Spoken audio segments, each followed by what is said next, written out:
poorly dressed man went to the bank to withdraw money, but they wouldn't let him in. And a few days later, something happened. The rising sun cast its first rays over the city of Millbrook, a vibrant and constantly evolving metropolis.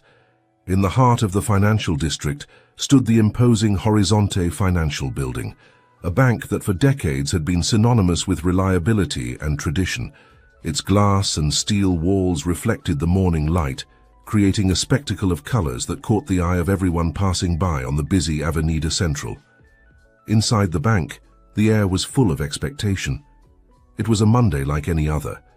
But for Thomas Clark, the rigorous general manager, every day was a new opportunity to maintain the excellence that Horizonte Financial had always represented. Thomas, a middle-aged man with meticulously combed grey hair and an impeccable suit, walked through the corridors with firm steps, his watchful eye examining every detail. While the employees prepared for another day's work, Thomas made his morning rounds, making sure everything was in order.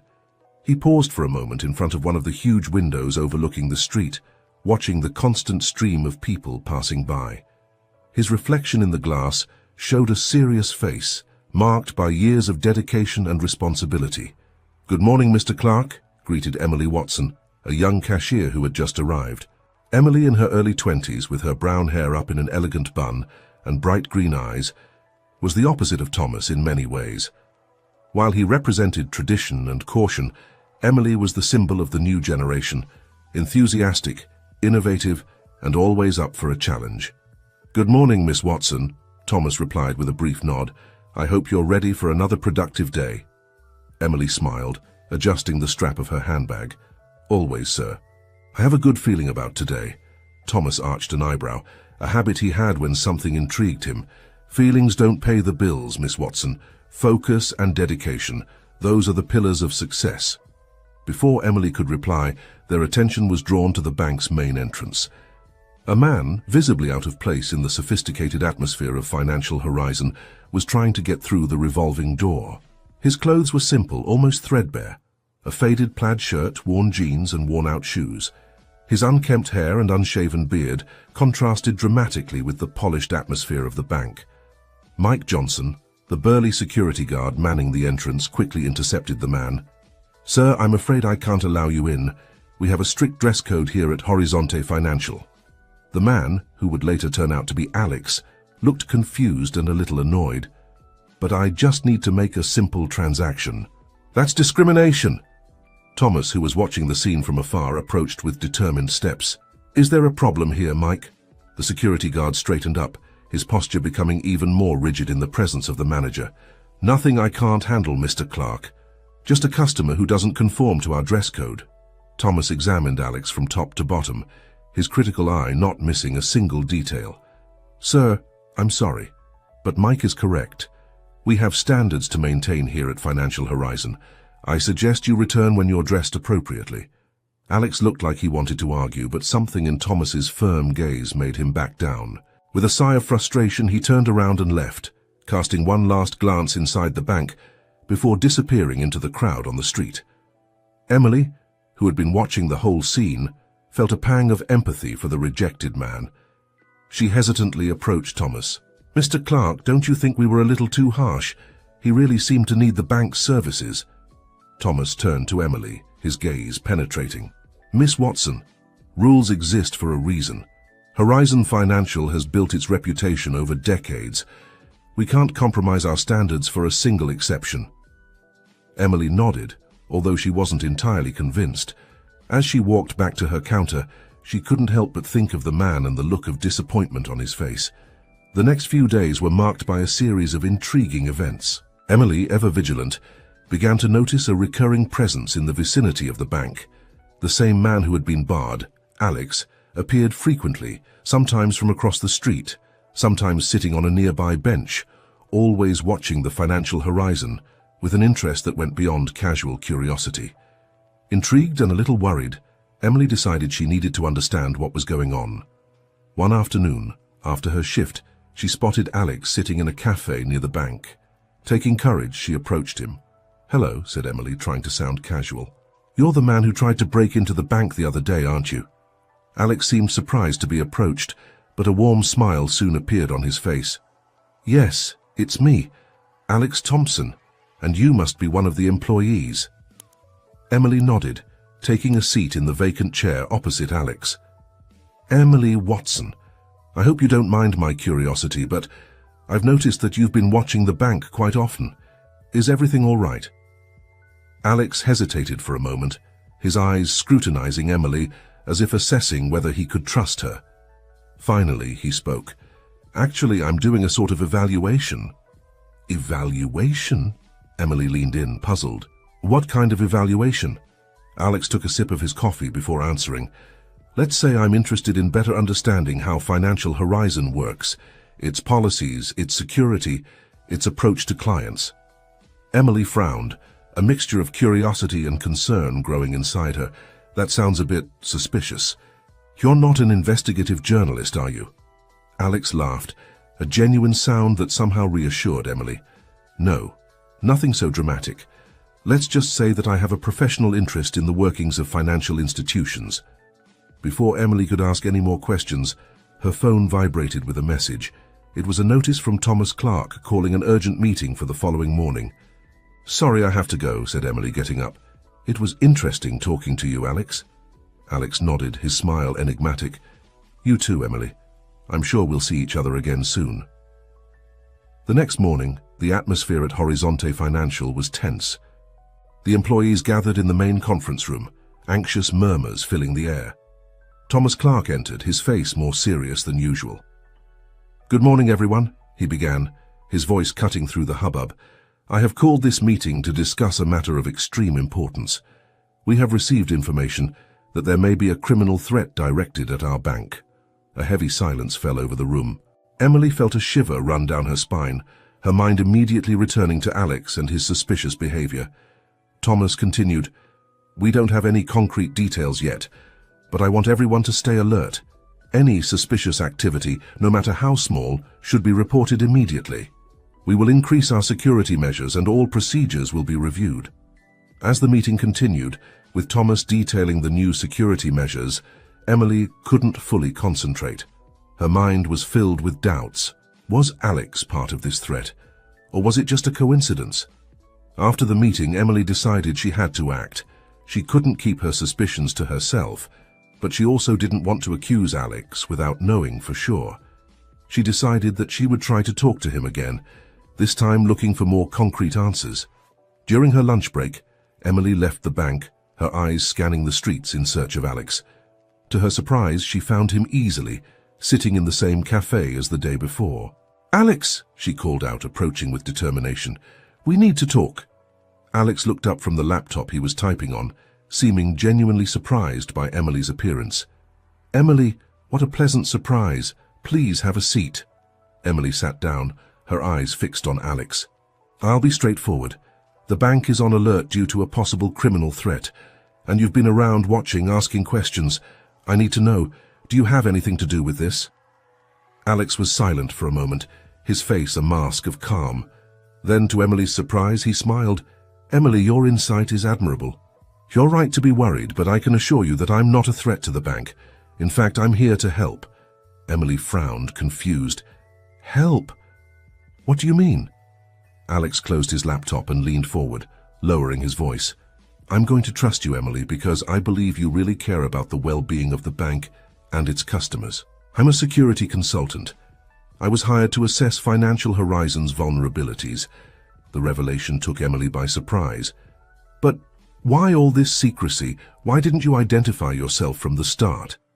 Alex sighed, running his hand through his disheveled hair. "Part of the assessment involves testing how the bank handles different situations. My initial approach, dressed inappropriately, was a test, and I must say the security guard and Mr. Clark passed with flying colors in that regard." Emily processed the information, a mixture of relief and confusion taking hold of her. "So you're not a threat, but you're identifying possible threats." "Exactly," confirmed Alex. "And unfortunately, I found several security flaws that need to be addressed urgently, but I need more time before I present my findings to Mr. Clark." Emily hesitated, torn between relief at knowing Alex wasn't a threat and concern about the aforementioned security breaches. How much more time do you need? Alex considered for a moment. A few days at most. I'm finalizing my report and I want to make sure I've covered all the angles. Emily nodded slowly. I understand. But Alex, please be careful.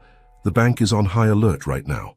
If you're caught doing anything suspicious, Alex smiled, a glint of determination in his eyes. And don't worry, Emily. I know what I'm doing, and I appreciate your discretion. It's comforting to know that the bank has employees as dedicated as you.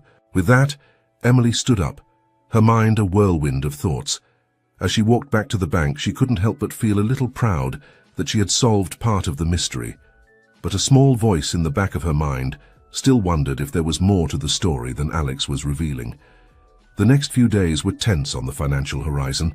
News of a possible threat had spread among the staff, creating an atmosphere of suspicion and caution. Thomas Clark seemed stricter than ever, his watchful eyes scrutinizing every move inside the bank. Emily, for her part, found herself in a delicate position. Keeping Alex's secret made her uneasy, especially seeing the growing concern of her colleagues. She watched Alex from afar, noticing how he continued his discreet surveillance of the bank, always making notes in his notebook. One particularly busy afternoon, an incident broke the bank's tense routine. A man wearing a dark overcoat and sunglasses entered Horizonte Financiero. His posture was strange, almost furtive, and he seemed to avoid eye contact with everyone. Mike, the security guard, immediately went on alert. He approached the man cautiously. "Sir, can I help you?" The man looked startled, turning sharply towards Mike. I just need to make a withdrawal," he stammered, his hand trembling slightly as he reached into the inside pocket of his jacket. The sudden movement made Mike react instinctively. In the blink of an eye, he pinned the man against the wall, causing a commotion in the bank lobby. "Security! Everyone stay calm!" shouted Thomas, rushing to the scene. It was at that moment that Alex, who had been standing outside watching, decided to act. He quickly entered the bank, addressing Thomas directly. "Mr. Clark," said Alex urgently, "can I speak to you in private? It's about bank security." Thomas, still focused on the incident with Mike, gave Alex a confused look. "Who are you? This isn't a good time." "My name is Alex Thompson. I'm a security consultant, and I have crucial information about your bank's vulnerabilities," Alex insisted, his voice low but firm. The mention of vulnerabilities immediately captured Thomas's attention. He hesitated for a moment, looking between Alex and the situation with Mike, which now seemed under control. The suspicious man was being escorted to a private room for questioning. "Very well, Mr. Thompson. My office now," said Thomas, his voice tense. As Thomas and Alex made their way to the office, Emily watched the scene, her heart racing. She knew this was the moment Alex had been waiting for, and she couldn't help feeling anxious about what would be revealed. In Thomas's office, Alex quickly presented his credentials and explained his presence at the bank over the last few weeks. Thomas listened carefully, his expression fluctuating between surprise and concern. "Mr. Clark," Alex began, opening his laptop, "in recent weeks I have identified several critical vulnerabilities in the security of Financial Horizon. Allow me to present my findings." For almost an hour, Alex detailed his findings: flaws in the camera system, blind spots in surveillance, outdated security protocols, and potential cybersecurity risks. Thomas listened intently, taking occasional notes, his face becoming increasingly serious. "Mr. Thompson," said Thomas when Alex had finished his presentation, "I must admit that I'm disturbed by your findings. Why didn't you identify yourself before?" Alex smiled slightly. "Part of the assessment was to observe how the bank dealt with unexpected situations. Your team demonstrated excellent adherence to existing protocols. However, these protocols need to be updated urgently." Thomas nodded, running a hand through his grey hair. "I see. Well, Mr. Thompson, it looks like we have a lot of work ahead of us. I'll call an emergency meeting with the board immediately." Meanwhile, in the bank lobby, Emily was restless. She knew that something important was happening in Thomas's office, but she couldn't help worrying about the possible consequences. It was at this moment that her colleague, Sophie Martinez, approached. Sophie, a woman in her 30s with black hair and piercing brown eyes, was known for her attention to detail and keen intuition. "Emily," she whispered, Have you noticed anything strange in the transaction records recently? Emily frowned. Strange how? Sophie looked around, making sure no one was listening. I've noticed some unusual patterns. Large sums being moved at regular intervals, always to the same offshore accounts. I don't know, but something doesn't seem right. Emily's heart raced. With everything that was happening, this new information seemed even more alarming. Sophie, I think we need to investigate this further, but we have to be discreet. Sophie nodded, determination shining in her eyes. I agree. How about we meet after hours to look into it further? Emily agreed, her mind already working through the possible implications of these suspicious transactions. As the day progressed, Financial Horizon buzzed with nervous energy. Rumors about the emergency board meeting spread quickly, further fueling the employees' anxiety. At the end of the day, Emily and Sophie met at a discreet cafe a few blocks from the bank. They spread copies of records and notes on the table, talking quietly. Look at this, said Sophie, pointing to a series of numbers. These transactions always take place on the third working day of every month. Large sums, always broken down into smaller amounts and sent to different accounts abroad. Emily studied the figures, feeling a knot in her stomach. Does that sound like money laundering? Sophie nodded gravely. That's exactly what I was thinking. But who could be behind it? And how did it go unnoticed for so long? Just then, a familiar voice surprised them both. Ladies, it seems you've made an interesting discovery. Emily and Sophie turned around, surprised to see Alex standing next to their table. Alex, exclaimed Emily, what are you doing here? Alex smiled, pulling up a chair to join them. Let's just say I have a sixth sense for detecting important investigations. Can I take a look? Hesitating, Emily and Sophie shared their findings with Alex. Their eyes widened as he examined the records. This is serious, said Alex, his tone serious. You two have done an impressive job of noticing this. I think it's time we took this information to Mr. Clark. Emily hesitated. But what if someone on the board is involved? Alex nodded, understanding the concern. It's a possibility we can't rule out. But Thomas Clark struck me as a man of integrity. I think we can trust him with this information. The next morning, Emily, Sophie and Alex met in Thomas's office before the bank opened. Thomas's expression became increasingly somber as they presented their findings. This is disturbing, to say the least, said Thomas, his voice laden with concern. You've done well to bring this to my attention. We'll need to conduct an internal investigation immediately and, depending on what we find, get the authorities involved. In the days that followed, Financial Horizon entered a state of controlled unrest. A team of external auditors was brought in to thoroughly examine every transaction from the past few years. Security was tightened, and Thomas implemented many of Alex's recommendations. Emily, Sophie and Alex continued to work together, assisting in the investigation wherever possible. As more evidence was uncovered, it became clear that the money laundering operation was more extensive than initially suspected. Finally, after weeks of intense investigation, Thomas called a general meeting. The air was thick with tension as the employees gathered in the bank's main auditorium. Thomas took to the stage, his face a mask of seriousness. Next to him were Emily, Sophie and Alex. Employees of Financial Horizon, Thomas began, his voice echoing through the silent auditorium. Over the past few weeks, we have conducted an extensive investigation into our operations. It is with deep regret that I announce that we have uncovered evidence of significant illicit activity within our institution. A murmur of shock ran through the audience. Thomas raised his hand, asking for silence. Before I go any further, I'd like to introduce someone to you, said Thomas, gesturing to Alex. This is Alexander Rothschild. The announcement was met with expressions of confusion. Emily and Sophie exchanged surprised glances. Alex, or rather Alexander, stepped forward. Thank you, Thomas. For those of you who don't know me, I'm the majority owner of Horizonte Financial. For the past few weeks, I've been here undercover, conducting a personal assessment of our operations. The auditorium erupted in shocked whispers. Emily felt as if the ground had been lifted from her feet. All this time, Alex was not just a security consultant, but the owner of the bank. Alexander continued.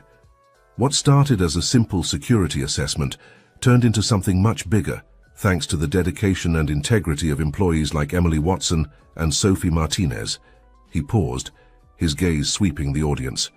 Unfortunately, we also discovered that some members of our team were involved in illegal activities. These people have already been identified and will be handed over to the relevant authorities. Thomas took the floor again. Over the next few days, Financial Horizon will undergo a significant restructuring. We will implement new security protocols, conduct a thorough review of our practices, and work tirelessly to restore the trust that has been broken. Alexander added, "I want to assure all of you that Financial Horizon will emerge from this crisis stronger and with more integrity than ever before. We are counting on each and every one of you on this journey of rebuilding." As the meeting continued, detailing the next steps and answering questions from employees, Emily reflected on the events of the last few weeks. She could never have imagined that her initial curiosity about Alex would lead to such a monumental revelation. In the months that followed, Financial Horizon underwent a profound transformation. Alexander Rothschild took on a more active role in day-to-day management, working alongside Thomas to implement the necessary changes. Emily and Sophie were promoted to leadership positions, recognized for their crucial role in uncovering the illicit activities.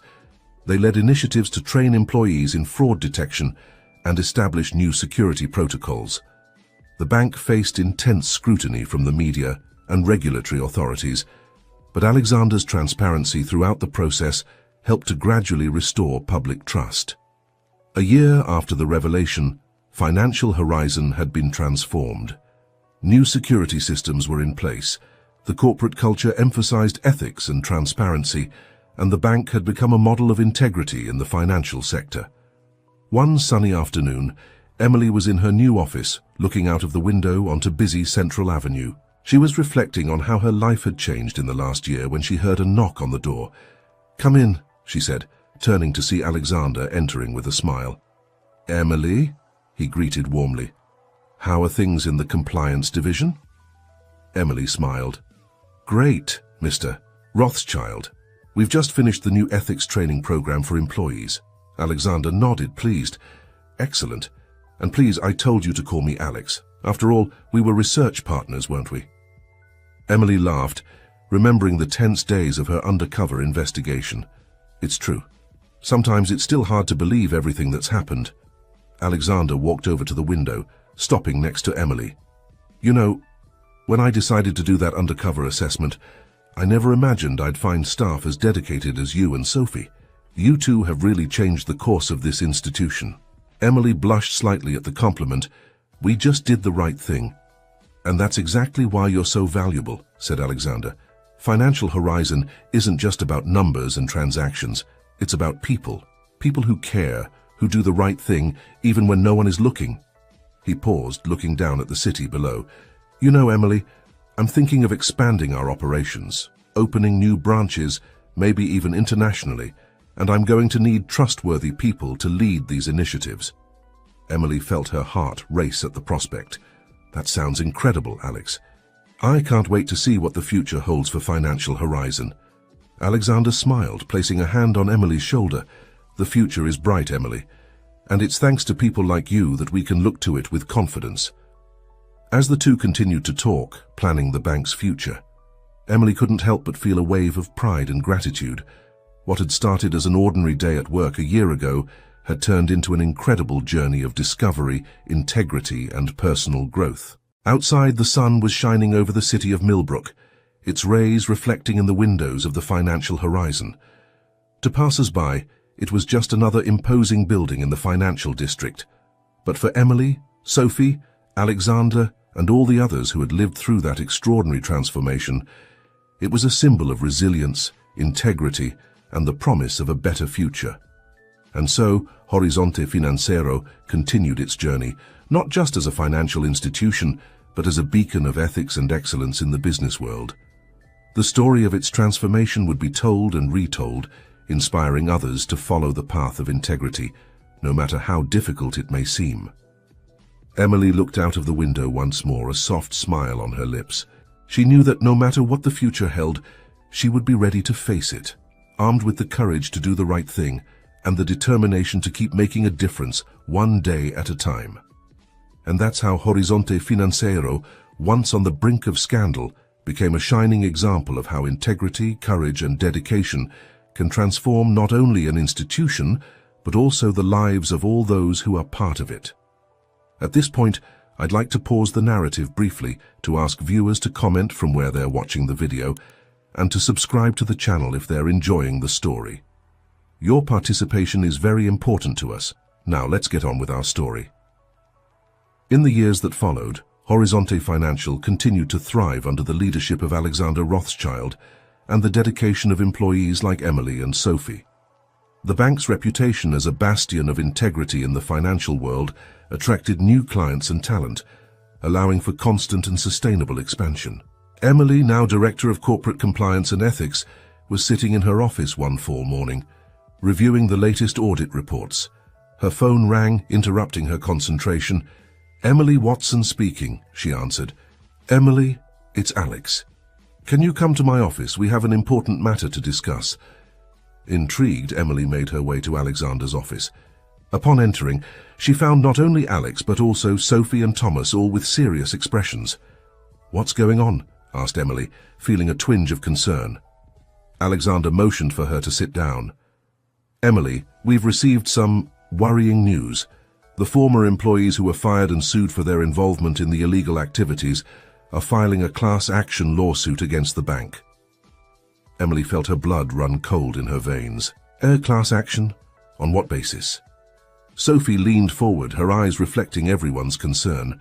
"They're claiming that they were unfairly dismissed and that the bank violated their employment rights by allowing Alex to disguise himself and trick them." Thomas, who had remained as general manager after the restructuring, added, "They are also questioning the legality of our internal investigation." Emily processed the information, her mind already working through the possible implications. "That's complicated. But we have all the documentation of the investigation, right? And we followed all the legal protocols during the process." Alexander nodded. "Yes, we were meticulous at every step. But they're banking on public sympathy. They're painting themselves as the victims of an impersonal, manipulative corporation. And unfortunately," Sophie added, "the media seems to be taking the bait. There are already sensationalist headlines circulating." Emily frowned, her determination growing. "So we need to tell our story, show the public and the court that our actions were necessary and justified." "Exactly," said Alexander, a slight smile appearing on his face. "That's why we've called you here, Emily. We want you to lead our defense team in this case." Emily blinked in surprise. "Me? But I'm not a lawyer." Thomas leaned forward. "No. But you know this institution better than anyone. You've been at the center of everything since the beginning. What's more, your integrity and commitment to ethics are exactly what we need to face these charges." Emily looked at each of them, feeling the weight of responsibility, but also a wave of determination. "Right, I'll do it. Where do we start?" In the weeks that followed, Emily plunged headlong into preparing for the case. She worked tirelessly with the bank's legal team, reviewing every detail of the original investigation, taking statements from employees and preparing a robust defense. The case attracted considerable media attention. Journalists flocked to the front of Horizonte Financial every day, hoping for any crumb of information. Emily, following the advice of the public relations team, kept a low profile, avoiding making any direct comments on the pending case. Finally, the day of the trial arrived. The courtroom was packed with journalists, onlookers, and, of course, the parties involved. Emily, dressed in an impeccable navy blue suit, sat next to the bank's lawyers, her face a mask of calm determination. The ex-employee's lawyer opened the case with an impassioned speech, painting his clients as victims of a cold and calculating corporation that didn't hesitate to violate the privacy and rights of its employees in the name of profit. When it was the defense's turn, Emily stood up, her heart pounding, but her voice steady. "Your Honor, ladies and gentlemen of the jury," she began, "the case before us today is not about an impersonal corporation against helpless individuals. It's about integrity, responsibility, and the duty we have as a financial institution to protect the interests of our clients and society as a whole." Emily went on to meticulously detail how the investigation was conducted, emphasizing that every step was taken in strict compliance with the law and banking regulations. She presented evidence of the illicit activities uncovered, showing how they endangered not only the bank, but the entire financial system.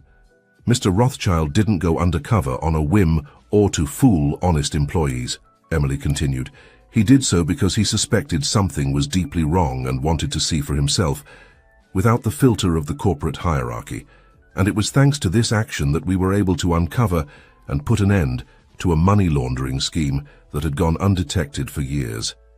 Over the weeks of the trial, Emily and the bank's legal team presented a solid case. Witnesses were called, including Sophie, Thomas, and even Alexander, who spoke openly about his motivations and actions.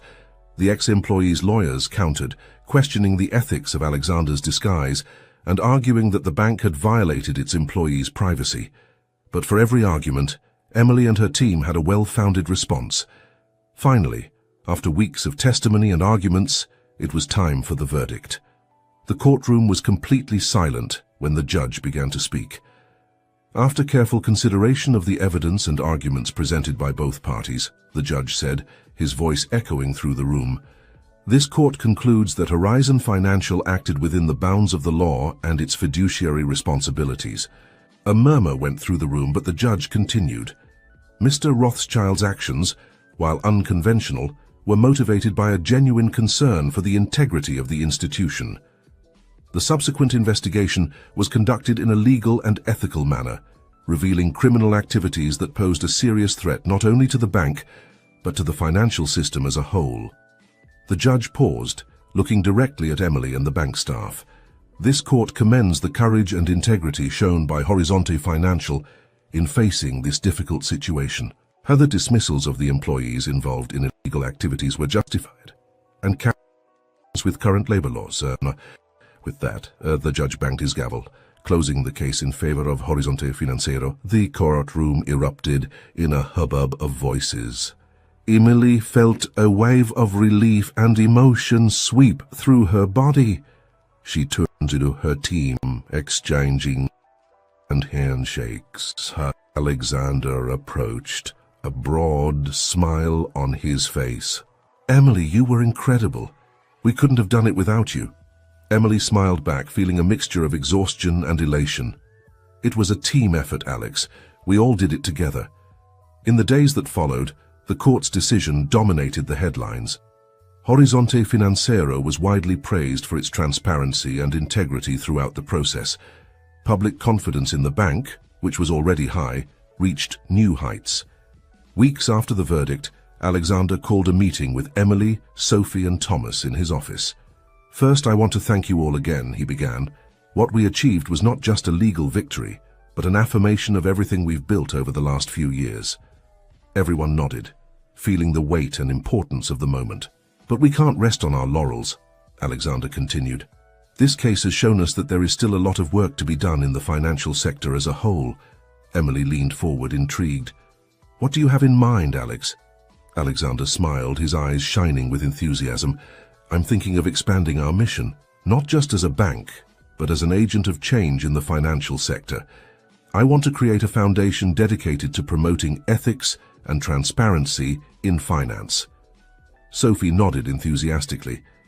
"That's amazing, Alex. We could offer training, develop best practices." "Exactly," said Alexander. "And I want the three of you to lead this initiative with me. Emily, with her experience in compliance and ethics, Sophie, with her keen eye for detail, and Thomas, with his vast experience in bank management." The three exchanged looks of surprise and excitement. "It would be an honor," said Thomas, speaking for everyone. Emily felt a surge of emotion, from a simple bank teller to the leader of an initiative that could transform the entire financial sector. Her journey had been extraordinary. "Then it is decided," said Alexander, standing up. "From today we are not just Financial Horizon. We are the beginning of a new era of integrity and transparency in the world of finance." As they left Alexander's office, Emily couldn't help but feel a mixture of pride, gratitude, and anticipation for the future. She knew that the road ahead would be challenging, but also incredibly rewarding. Outside, the sun was setting over the town of Millbrook, casting a golden glow over the Financial Horizon building. For Emily, it was more than just a bank now. It was a beacon of hope, a symbol that with courage, integrity, and dedication, it was possible not just to change one institution, but to inspire a transformation in an entire industry. And so, as the day drew to a close, Emily, Sophie, Thomas, and Alexander prepared to embark on their new mission. They knew the road would be long and full of challenges, but they were ready to face them, united by their shared vision of a more ethical and transparent financial future. The story of Horizonte Financiero would continue to be written not just in the accounting books and annual reports, but in the hearts and minds of all those who believed in the power of integrity to transform the world. And so, as the city lights began to glow in the falling night, Emily looked out of the office window one last time before heading home. She smiled, knowing that tomorrow would be the first day of a new chapter, not just for her, but for all those who dreamed of a fairer, more ethical financial world. Horizonte Financiero had changed its name, yes, but more than that, it had changed its essence, its purpose. And with this change, a new horizon of possibilities opened up, not just for a bank, but for an entire sector, for an entire society. And with this comforting thought, Emily picked up her bag and left the office, ready to face the challenges and opportunities that the new day would bring. After all, she knew now more than ever that every action, every decision, no matter how small, had the power to make a difference. And she was determined to continue making a difference, one day at a time in financial horizon and beyond.